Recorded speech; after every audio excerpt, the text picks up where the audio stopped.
Hello दोस्तों, मैं अनूप कुमार श्रीवास्तव आपका स्वागत करता हूं क्लास में। तो चलिए हम अपनी क्लास को आगे बढ़ाते हैं। तो जैसा मैं आपको पिछली क्लास में भारत में पंचायती राज सिस्टम के बारे में पढ़ा रहा था, तो पहले हमने पंचायती राज का मतलब समझा, इसकी हमने भूमिका, यहाँ तक कि ऐतिहासिक भूमिका को भी हमने देखा। उसके बाद आपने देखा कि अलग अलग समितियां बनी और समितियों को आगे बढ़ाते बढ़ाते अल्टीमेटली 1993 में देखा आपने कि 73वां संविधान संशोधन लागू हो गया और पंचायती राज सिस्टम को क्या हुआ, भारत में मौका मिल गया। लेकिन यहाँ पर एक सवाल आता है कि संविधान संशोधन जब हुआ था 93, तो पंचायती राज को लागू करने वाला प्रथम राज्य कौन था। तो इस बात को सभी बच्चे याद रखना है कि 73वां संविधान संशोधन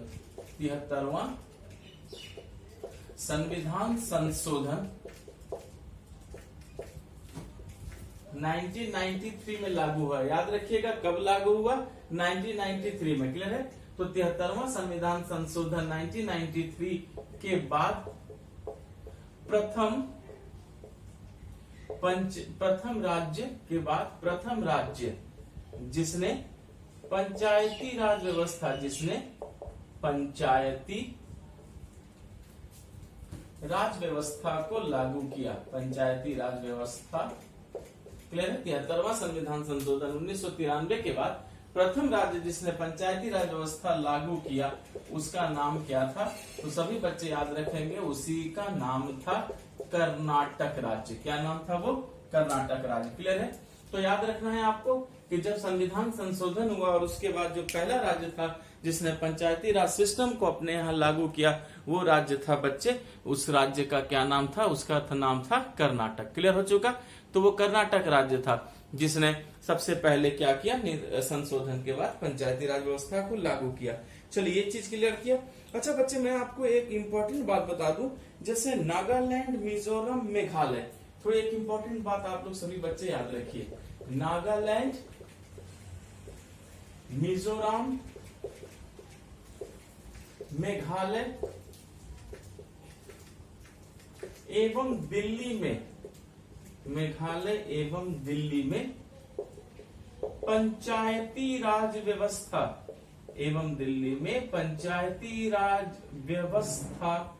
नहीं है। पंचायती राज व्यवस्था नहीं है। क्लियर हो चुका।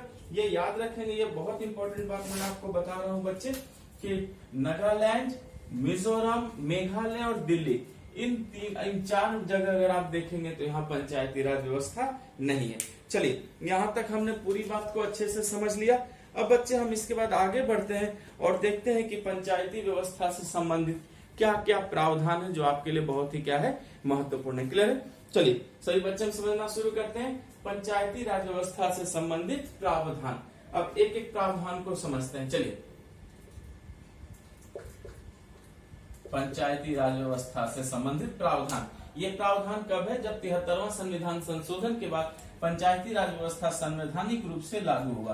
तो देखिए बच्चे, इसमें क्या क्या प्रावधान है। देखिए पहला प्रावधान ये कहा गया है कि पंचायत व्यवस्था के सबसे निचले स्तर पर ग्राम सभा होगी। पहला पॉइंट क्या है बच्चे कि पंचायती राज व्यवस्था में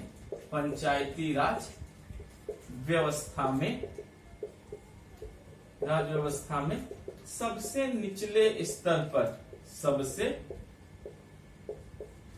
निचले स्तर पर क्लियर हो गया कि पंचायती राज व्यवस्था में सबसे निचले स्तर पर ग्राम सभा होगी। सबसे निचले स्तर पर क्या होगी बच्चे, ग्राम सभा होगी। पहले पॉइंट को इसको याद रखिएगा सभी लोग कि अगर आप पूरी पंचायती राज व्यवस्था में अगर आप सबसे निचले स्तर पर जाते हैं तो सबसे निचले स्तर पर आपको क्या मिलेगा, आपको मिलेगा ग्राम सभा होगी। और इस ग्राम सभा में एक या एक से अधिक गांव शामिल होंगे। क्लियर है। और ये भी याद रखिएगा कि इसमें एक या एक से अधिक गांव शामिल होंगे। इस ग्राम सभा में एक या एक से अधिक ग्राम शामिल होंगे। ग्राम का मतलब क्या होता है बच्चे, गांव। ग्राम शामिल होंगे। क्लियर हो चुका।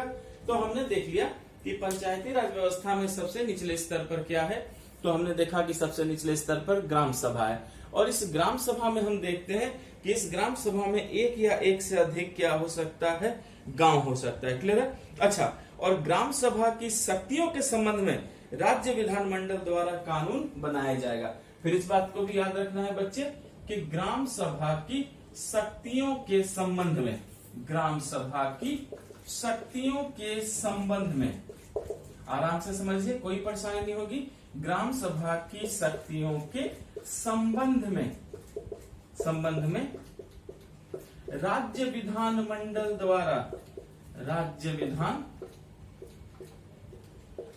द्वारा कानून बनाया जाएगा। विधानमंडल द्वारा कानून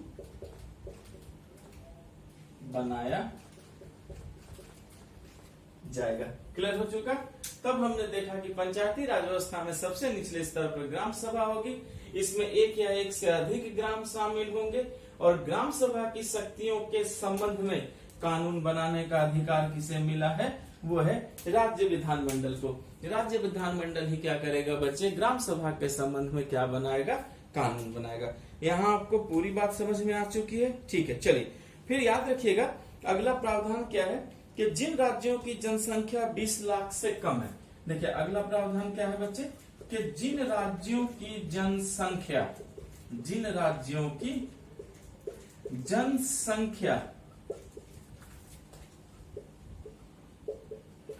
20 लाख से कम है। क्लियर हो गया? याद रखिएगा मैंने साफ कहा है यहाँ पर कि जिन राज्यों की जनसंख्या कितने से कम है? 20 लाख से कम है। तो वो क्या करेंगे बच्चे कि 2 स्तरीय पंचायत को बनाएंगे। क्लियर है? लाख से कम है वो द्विस्तरीय पंचायत का गठन करेंगे। वे द्विस्तरीय पंचायत का गठन करेंगे। पूरी बात समझ में आ गई? इसका मतलब हो गया कि अगर आपकी जनसंख्या 20 लाख से कम है, उस राज्य की जनसंख्या अगर 20 लाख से कम है तो आप सिर्फ द्विस्तरीय क्या करेंगे? पंचायत बनाएंगे। और ये द्विस्तरीय क्या होगी बच्चे? एक होगा ग्राम स्तर पर, ठीक है, और दूसरा ये किस पर बना देंगे? जिला स्तर पर। बस बच्चे इनके साथ यही तो है। क्लियर हो चुका? तो चलिए, जिन राज्यों की जनसंख्या 20 लाख से कम है वो द्विस्तरीय पंचायती व्यवस्था को अपने यहाँ अपनाएंगे।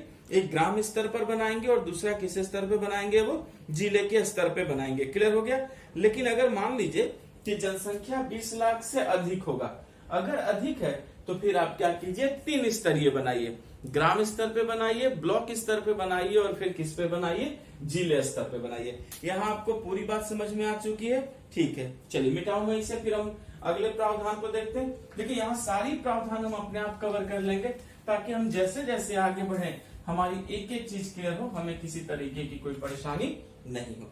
चलिए फिर बच्चे याद रखिए आगे क्या कहा गया है कि सभी स्तर की पंचायत के जो सदस्य होंगे उनका चुनाव व्यस्त मतदाताओं द्वारा किया जाएगा। याद रखिएगा कि सभी पंचायत स्तर, जितने भी पंचायत स्तर हैं बच्चे, क्लियर है? सभी पंचायत स्तर के सदस्यों का चुनाव, सभी पंचायत स्तर के सदस्यों का चुनाव व्यस्क के मताधिकार। क्लियर है? याद रखिएगा, ये बहुत इंपॉर्टेंट बात मैं आपको बता रहा हूं कि सभी स्तर की पंचायतों के सभी सदस्यों का चुनाव व्यस्क मतदाताओं द्वारा प्रत्येक 5वें वर्ष में किया जाएगा। ठीक है, कोई दिक्कत नहीं बच्चे। व्यस्क मतदाताओं द्वारा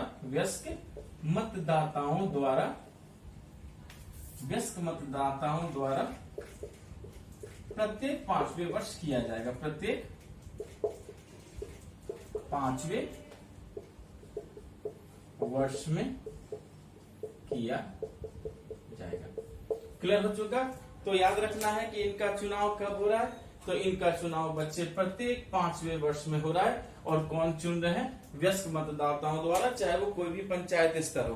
तो याद रखना है कि सभी स्तर की पंचायत हो, सभी स्तर की जो पंचायत है, क्लियर है, उनके सभी सदस्यों का चुनाव व्यस्क मतदाताओं द्वारा प्रत्येक 5 वर्ष पे किया जाएगा। अब देखिए गांव स्तर पे पंचायत का क्या होगा? अध्यक्ष होगा। एक बात याद रखिएगा बच्चे कि जो ग्राम स्तर पर पंचायत होगी, ग्राम स्तर पर, तो ग्राम स्तर का पंचायत का जो हेड होता है उसे क्या क्या कहा जाता है? उसे कहा जाता है मुखिया, उसे ही कहा जाता है प्रधान और उसे ही क्या कहा जाता है, सरपंच। क्लियर है? इस बात को सभी बच्चे याद रखिएगा। ये देखिए इंपॉर्टेंट एक बात है ताकि आपको शब्दों में परेशानी नहीं हो। जैसे मैंने क्या कहा कि सभी पंचायत स्तर के सदस्यों का चुनाव व्यस्क मतदाताओं द्वारा प्रत्येक 5 वर्ष पे किया जाएगा। तो ग्राम स्तर पर जो प्रमुख होते हैं उनको क्या बोला जाता है, उनको बोला जाता है मुखिया, उन्हीं को बोला जाता है बच्चे प्रधान, और फिर उन्हीं को क्या बोला जाता है, सरपंच कहा जाता है। तो याद रखिएगा कि इनका चुनाव प्रत्यक्ष होगा। यहीं पर समझिए बच्चे, इनका चुनाव क्या होगा, इनका चुनाव प्रत्यक्ष रूप से होगा। क्या होगा, प्रत्यक्ष रूप से होगा। चलिए दूसरा जो स्तर होता है बच्चे, हम दूसरे स्तर को क्या कहते हैं, प्रखंड स्तर या ब्लॉक स्तर। प्रखंड, क्षेत्र भी लोग बोल देते हैं बच्चे, ठीक है, और इसी को फिर क्या बोलते हैं हम लोग, ब्लॉक स्तर। क्लियर है? अब इसके जो हेड होते हैं उसको प्रमुख कहा जाता है। क्या कहा जाता है, प्रमुख। जैसे ब्लॉक प्रमुख कहा जाता है, ठीक है, प्रखंड प्रमुख या क्षेत्र प्रमुख। तो याद रखना है आपको कि प्रखंड हो, क्षेत्र हो या ब्लॉक हो, सब एक ही शब्द है। तो इनके जो प्रमुख होते हैं, क्लियर है बच्चे, उनको क्या कहा गया, उनको प्रमुख कहा गया। लेकिन इनका जो चुनाव होगा, ये जो प्रमुख है इनका जो चुनाव होगा ये कैसे होगा, ये होगा अप्रत्यक्ष। क्या होगा, अप्रत्यक्ष। फिर आते हैं जिला, जो जिला स्तर है। क्लियर है? अब जो जिला स्तर पर बच्चे हेड होंगे, जिला स्तर पे जो है उनको हम अध्यक्ष कहते हैं। क्या कहते हैं, अध्यक्ष कहते हैं। इस बात को याद रखेंगे कि जिला स्तर पर अध्यक्ष होते हैं और इनका भी चुनाव कैसे होता है, इनका भी चुनाव अप्रत्यक्ष तरीके से होता है, जो हम अभी आगे सीखेंगे। तो इस चीज को नहीं भूलिएगा बच्चे कि ग्राम स्तर पर हेड जो होते हैं वो मुखिया होते हैं, प्रधान होते हैं, सरपंच होते हैं, उनका चुनाव प्रत्यक्ष होता है। प्रखंड, क्षेत्र या ब्लॉक स्तर पे जो प्रमुख हेड होते हैं उनको प्रमुख कहा जाता है, उनका चुनाव अप्रत्यक्ष होता है। उसी तरह बच्चे जो जिला स्तर पर होते हैं उनके प्रमुख को हम हेड को अध्यक्ष कहते हैं और उनका भी चुनाव क्या होता है, अप्रत्यक्ष तरीके से होता है। यहाँ तक आपको पूरी बात समझ में आ चुकी है, ठीक है। चलिए और देखते हैं और क्या प्रावधान है, एक एक प्रावधान को अच्छे से समझ लें ताकि देखिए आगे आपको किसी तरीके की कोई परेशानी नहीं हो, ठीक है। अच्छा, अब याद रखिएगा बच्चे कि अब पंचायत के सभी स्तरों पर, पंचायत के सभी स्तरों पर, फिर देखते हैं अब क्या बात हो गई, पंचायत के सभी स्तरों पर। क्लियर है बच्चे? एससी और एसटी, याद रखिए, schedule caste and schedule tribe, जिसे आप अनुसूचित जाति और अनुसूचित क्या कहते हैं बच्चे, जनजाति सदस्यों के लिए उनके अनुपात में आरक्षण होगा। एससी एंड एसटी सदस्यों के लिए, एससी एंड एसटी सदस्यों के लिए उनके अनुपात में, यानी उनके जो जनसंख्या होगी बच्चे उसके हिसाब से उनके अनुपात में आरक्षण होगा। उनके अनुपात में क्या होगा, आरक्षण होगा। क्लियर हो गया? यानी पंचायत के सभी स्तरों में जो एससी एसटी सदस्य होंगे उनका जो भी आबादी होगा उसी आबादी के अनुपात से ही क्या निकाला जाएगा, उनका आरक्षण निकाला जाएगा और उन्हें फिर आरक्षण दे दिया जाएगा। क्लियर है? अच्छा, और महिलाओं के लिए लगभग 33% आरक्षण होगा। फिर याद रखिएगा, महिलाओं के लिए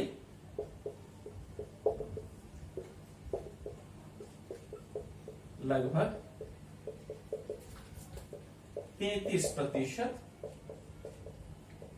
आरक्षण होगा।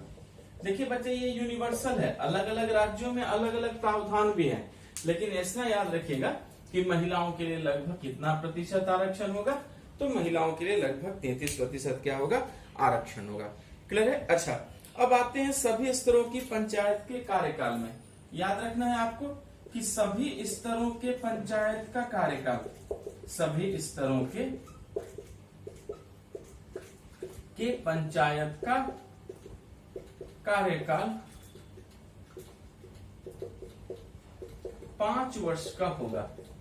भूलना नहीं है बच्चे कि जितने भी स्तर हैं सभी स्तरों के पंचायत का कार्यकाल क्या होगा, 5 वर्ष का होगा। लेकिन याद रखिए उससे पहले भी विघटन हम कर सकते हैं, लेकिन अगर विघटन हो गया तो 6 महीने के अंदर चुनाव कराना है। क्लियर है? याद रखिएगा इसके पहले भी विघटन हो सकता है, इसके पहले भी विघटन हो सकता है, भंग किया जा सकता है, इसको विघटन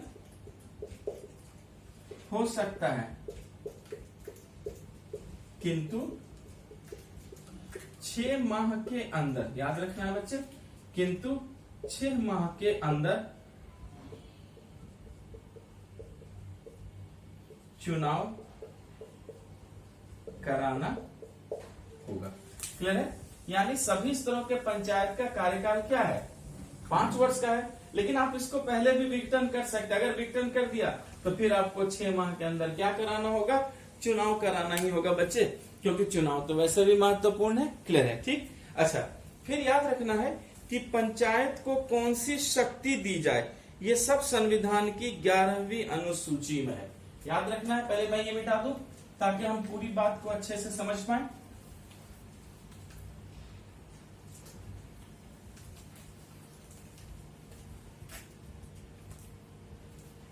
अब यहां याद रखना है बच्चे आपको कि पंचायत की शक्तियां, पंचायत की शक्तियां एवं कार्यक्षेत्र संविधान की 11वीं अनुसूची में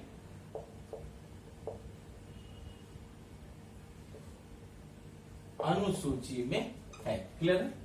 ये भूलना नहीं है आपको बच्चे कि जो पंचायत है उसकी जो भी शक्तियां हैं या जो पंचायत के कार्य क्षेत्र हैं वो संविधान की किस अनुसूची में दी गई है, तो वो संविधान की 11वीं अनुसूची में दी गई है। क्लियर है बच्चे? संविधान की 11वीं अनुसूची में दी गई है, अनुसूची में है। अब हमें यह देखना है कि क्या है 11वीं अनुसूची में, तो मैं यही आपको बता देता हूं बच्चे, 29 कार्य क्षेत्र हैं। भूलना नहीं है, ये इंपॉर्टेंट है। कितने कार्य क्षेत्र हैं, तो टोटल 29 कार्य क्षेत्र हैं, 29 कार्य क्षेत्र हैं। अब बच्चे मैं आपको यहाँ पर 29 कार्य क्षेत्र बताऊंगा, क्योंकि ये जानना आपके लिए बहुत जरूरी है। जनरली आपसे ये पूछा जाता है कि कौन कौन से कार्य क्षेत्र हैं। तो चलिए एक ग्लांस में देखते हैं। तो बच्चे इसमें देखिए, कार्य क्षेत्र में सबसे पहले कृषि का कार्य है, और इसमें बच्चे इसके अंदर कृषि विस्तार भी है। ठीक है? भूमि सुधार, मृदा संरक्षण, फिर देखिए क्या है, भूमि सुधार एवं मृदा संरक्षण,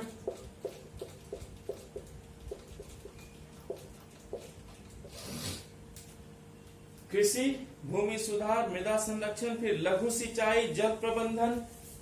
देखिए और क्या आता है इसमें, लघु सिंचाई,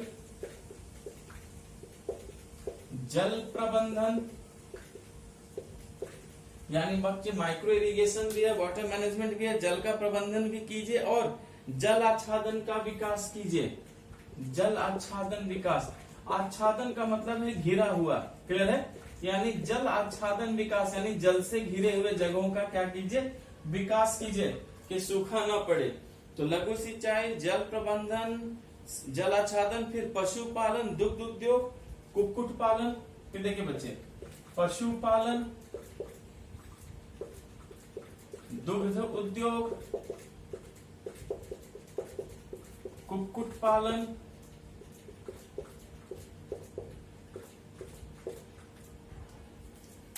क्लियर है? पशुपालन, दुग्ध उद्योग, कुक्कुट पालन। देखिए ये सब आधुनिक चीजें आज भी इस हमारे समाज में ये सारी चीजें हैं, और गवर्नमेंट इसके लिए बहुत प्रावधान बनाती है, योजनाएं बनाती है, और ये सब उसके अंतर्गत है। ठीक है? फिर बच्चे मत्स्य उद्योग भी है, मछली भी पकड़ते रहिए, मत्स्य उद्योग। फिर है बच्चे जंगल लगाना, सामाजिक वन उद्योग, फार्म वन उद्योग, सामाजिक वन उद्योग,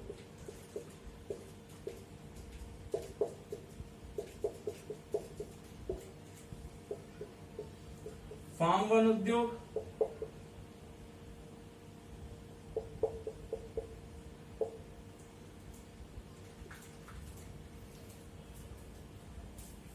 लघु वन उत्पाद,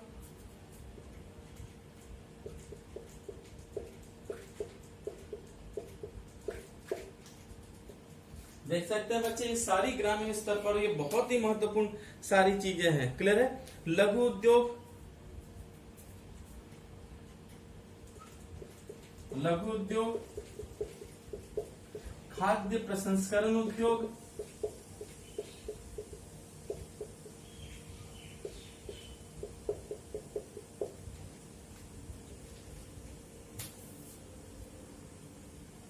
खादी ग्राम और कुटीर उद्योग,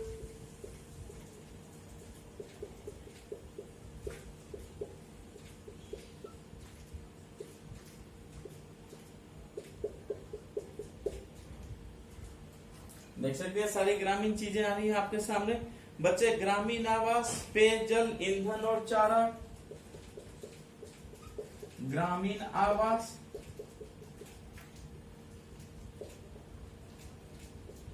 पेयजल, ग्रामीण आवास, पेयजल। क्लियर है? सब बच्चों ने लिख लिया? मिटा दूं मैं इसे?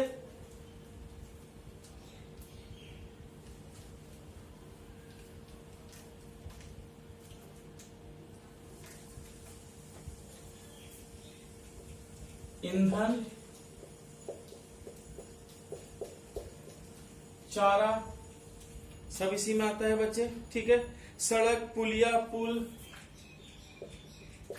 सड़क,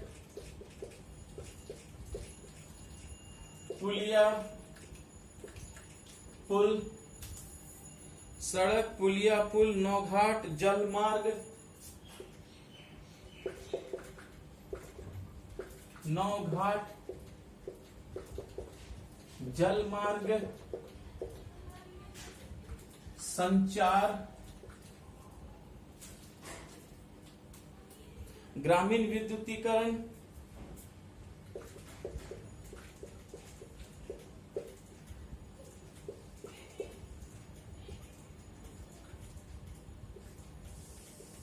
ग्रामीण विद्युतीकरण, गैर पारंपरिक ऊर्जा स्रोत,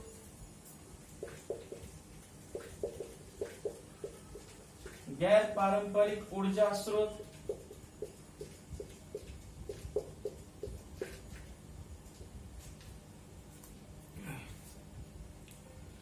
गरीबी उपशमन कार्यक्रम, गरीबी उपशमन कार्यक्रम,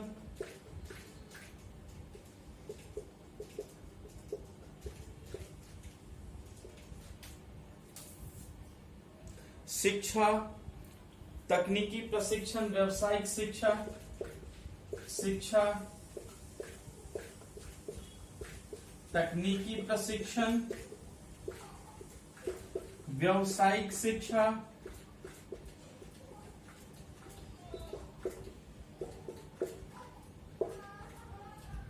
देख सकते हैं तकनीकी प्रशिक्षण भी शामिल है, व्यावसायिक शिक्षा भी शामिल है, ताकि ग्रामीण स्तर पर लोगों को टेक्निकल एजुकेशन दी जाए। व्यावसायिक शिक्षा, प्रौढ़ और अनौपचारिक शिक्षा, प्रौढ़,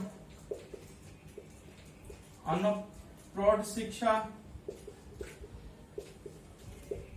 अनौपचारिक शिक्षा,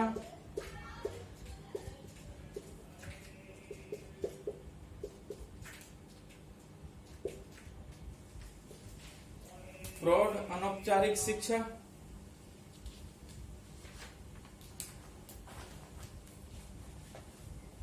पुस्तकालय, लाइब्रेरी, पुस्तकालय,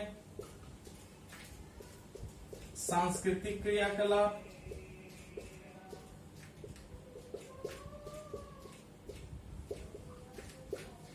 सांस्कृतिक क्रियाकलाप भी इसमें शामिल आते हैं। क्लियर है? बाजार एवं मेले भी शामिल हैं, बाजार एवं मेले,